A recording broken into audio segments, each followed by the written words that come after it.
Hello student, welcome back to my YouTube channel Biochem Academy.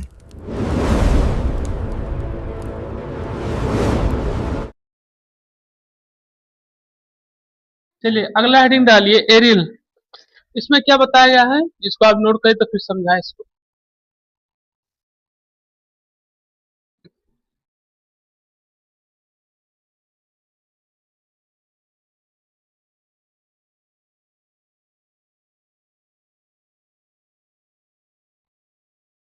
तो चलिए हम लोग समझेंगे एरिल के बारे में। एरिल होता क्या है, ठीक है, और कैसे इसका कार्य है।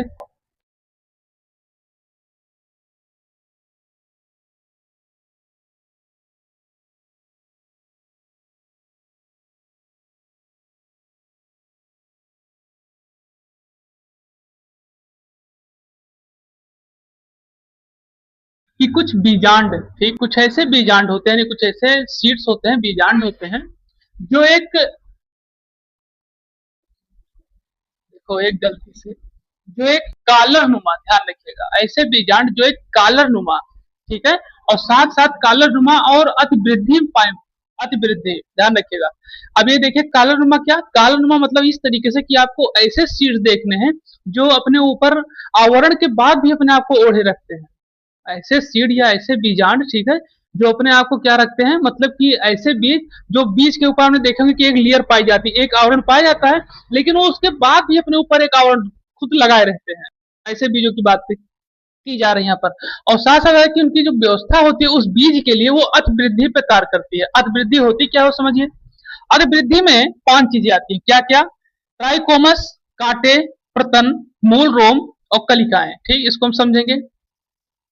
ट्राइकोमस एक ऐसी व्यवस्था है, ठीक है, जिससे आपके कौन से प्लांट, जैसे आपके परवर, ठीक है, परवर के बाद आपकी भिंडी, ठीक, ये सब ऐसे प्लांट है, हमने देखा होगा इसमें रोम लगे रहते हैं, ठीक है, जिसमें आपने देखा होगा जैसे परवर की सब जो होते हैं, परवर के प्लांट, उसमें क्या होता है, रोम लगे रहते हैं। आप उसको तोड़ेंगे तो लगेगा कांटा चुभ रहा है हाथ में, ठीक। वो एक तरीके से क्या कार्य करते हैं, वो एक तरीके से प्लांट की या फलों की क्या करते हैं, एक तरीके से वो रक्षा करने का कार्य करते हैं, ठीक है। और उन्हें रक्षा किस तरीके से, उनको एक तरीके से वाष्पोत्सर्जन की प्रक्रिया में, उन्हें वाष्पोत्सर्जन की जो प्रक्रिया होती है उनसे बचाया जाता है, और साथ साथ धूप से भी इनकी रक्षा की जाती है, ध्यान रखिएगा, ठीक। फिर आपके आ जाते हैं कांटे, ठीक। कांटे आप जानते ही हैं कि प्लांटों में क्या होते हैं, ये पाए जाते हैं, ठीक है। ये एक तरीके की अति वृद्धि होती है। क्या होती है? जैसे आपने देखा होगा बहुत से ऐसे प्लांट हैं जो एक तरीके से, मतलब उनके पुष्प कांटों के बीच में लगे रहते हैं, ठीक। अब हम गुलाब की बात नहीं कर रहे हैं, हम कैक्टस की बात कर रहे हैं, ठीक है। कैक्टस के जो प्लांट होते हैं, नागफनी जिन्हें बताया जाता है, उनमें मुश्किल से अपने जीवन काल में अगर देखा जाए तो बहुत बहुत मतलब बड़ी मात्रा में नहीं, लेकिन कुछ मात्रा में प्लांट को, यानी कि फूलों को बाहर निकालते हैं। बहुत ज्यादा आप कैक्टस के फूल नहीं देखेंगे, ठीक है। और कांटे बहुत होते हैं उसमें, और उनमें कांटे जितने ज्यादा मात्रा में होगी, उतनी ज्यादा मात्रा में क्या होगा, वाष्पोत्सर्जन की प्रक्रिया कम होगी। यानी कि जितने ज्यादा कांटे होंगे, क्योंकि आप देखिए अगर नागफनी के प्लांट को कांटे निकाल कर बीच से फाड़े तो उसमें आपको जल मिलेगा, जल तक मिलेगा। इतना ज्यादा वो अपने अंदर क्या करते हैं, उसको इकट्ठा किए रहते हैं। और कैक्टस पाए कहाँ जाते हैं, ज्यादातर रेगिस्तान इलाकों में, ठीक। ये हो गए। फिर आपको बताया था अति वृद्धि में प्रातन, ठीक है। प्रातन क्या चीज होती है ये हम लोग भी जानेंगे, ठीक है।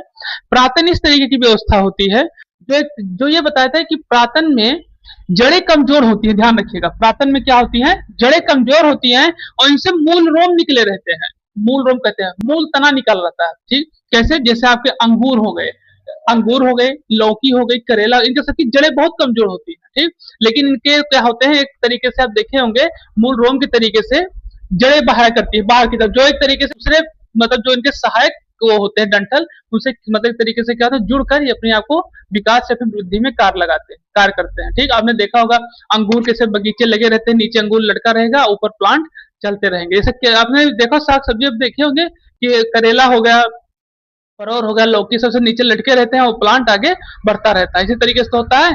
तो ये होगा प्रातन के बाद। फिर आपका आता है मूल रोम, ठीक है। क्या आता है? मूल रोम।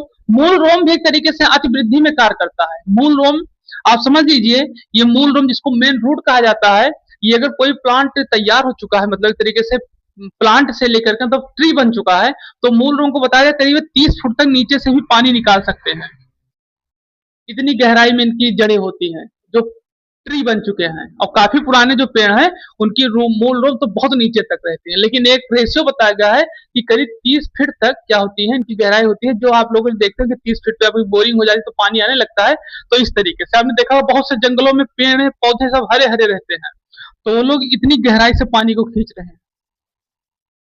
समझ में आया कि नहीं आया? इस तरीके से बताया था। अब फिर बताई जाती है कलिकाएं। क्या बताई जाती हैं? कलिकाएं। अब ये कलिकाएं क्या कार्य करती हैं?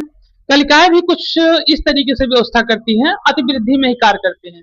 कलिकाएं आपकी मतलब जैसे पुष्प कोई तैयार हो रहा है उससे पहले कलिकाओं का निर्माण होता है।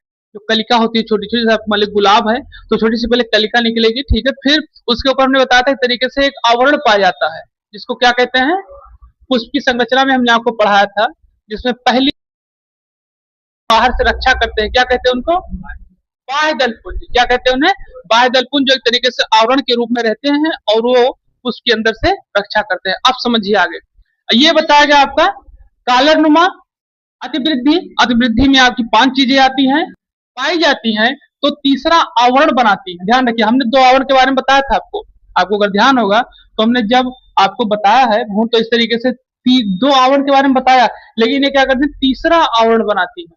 क्या करती हैं, तीसरा आवरण बनाती हैं और जिसे क्या कहते हैं, एरियल कहते हैं। अब ये तीसरा आवरण कौन सा ऐसा प्लांट है जो बनाती है, बताओ। है आपकी पहली लीची, ठीक। लीची के बाद फिर आपका आता है जायफल, जायफल के बाद फिर आप इलायची आता है, ठीक। ये सब ऐसे प्लांट हैं जो एरियल की उसमें कुल में आते हैं, ध्यान रखिए।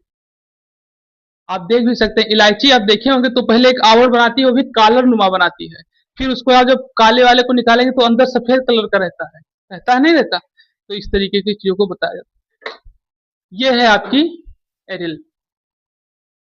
इसमें बताया था कि कुछ बीजांड में एक कालनुमा अतिवृद्धि पाई जाती है। अतिवृद्धि हमने आपको बता दिया किस तरीके से होती है। फिर बताया जो तीसरा आवरण बनाती है, यानी 2 आवरण तो तैयार ही रहते हैं भूण के अंदर, ऊपर से भी एक आवरण बनाती है जिसे एरिल कहते हैं। जो आवरण होता है उसी को एरिल कहते हैं। जो आप देखेंगे इलायची के ऊपर सबसे ऊपर वाला आवरण होगा, और जो लीची आप खाए होंगे इस तब गर्मी में आने लगेगा तो आप जो पहला आवरण देखेंगे उससे क्या कहा जाता है, एरिल कहा जाता है। ये भी नीट में पूछा गया, ध्यान रखिएगा, ठीक। एरिल कहते हैं और यह बीजांड के आधार से उत्पन्न होता है कि जिस तरीके से बीजांड होगा उसी के आधार के अनुसार उसको तैयार। जैसे आप देखें लीची हो तो लीची बड़ा होता है तो उसका बाहर का आवरण बड़ा होगा, जो आपका इलायची होगा तो उसका आवरण छोटा होता है, तो उस तरीके से वो छोटे कवर को बनाता है, ठीक। तो इसको नोट कर लीजिए, फिर आगे बढ़िए। चलिए, तो बीजांडों के जो हम प्रकार इस बार पढ़ेंगे ये अध्यावरण के आधार पर है, ध्यान रखिएगा। बीजांड को समझेंगे, ठीक है। तो अध्यावरण के अनुसार अगर देखा जाए तो ये 3 प्रकार से होते हैं। कौन कौन, पहला, दूसरा, तीसरा। अध्यावरणी हीन के बारे में बताया जाता है, मतलब ऐसे प्लांट जिनके ऊपर ये होता ही नहीं, ठीक है। तो एक एक को हम लोग क्या करेंगे समझेंगे यहाँ पर। दा, गेंदा, ये सब क्या है, एक अध्यावरणी है, ध्यान रखिएगा, ठीक है। इनके जो बीज हमने देखे होंगे, सनफ्लावर सीड्स देखे होंगे। सनफ्लावर सीड इतनी बड़ी बड़ी रहती है, उसको जैसे आप ऊपर से उतारेंगे जैसे तुरंत वो उसके जो बीज होंगे बाहर निकल आएंगे। जैसे नींबू हो गए, सेब हो गए, ठीक। अभी हम नींबू के जैसे छिलकों को बाहर निकालेंगे, ठीक है, तैसे इनके ऊपर से क्या हो जाएगा, इनके सीड्स यानी कि भूण बाहर निकल के चले आएंगे, ठीक है। इसी तरीके से आपका चना हो गया, ठीक, एक ही आवरण इसमें क्या होते हैं, पाए जाते हैं। तो ये हो गया आपके। हम लोग जानेंगे फिर 2 आवरण के बारे में, पुष्पीय पादप, ठीक। इसमें कौन से आते हैं आपके, अधिकतर पुष्पीय पादप आते हैं, ध्यान रखिएगा। जो ये 2 अध्यावरणी होते हैं बीजांड, जिनमें क्या होते हैं, अधिकतर पुष्पीय पादप आए। जैसे आपके चंदन, आपने देखा होगा जैसे चंदन आप होता है उसको आप निकाले तो रगड़े लगा ले, क्योंकि उसके आपको भूण को आप उसके रगड़ रहे हैं, जो माथे पे लगाया जाता है तो एक तरीके से चंदन का भूण होता है, ध्यान रखिएगा, ठीक। तो जैसे वो आवरण रहित है, आप जैसे उसको रगड़ते हैं जैसे पीस जाता है तुरंत, ऐसे कि नहीं। तो जैसे चंदन, ठीक।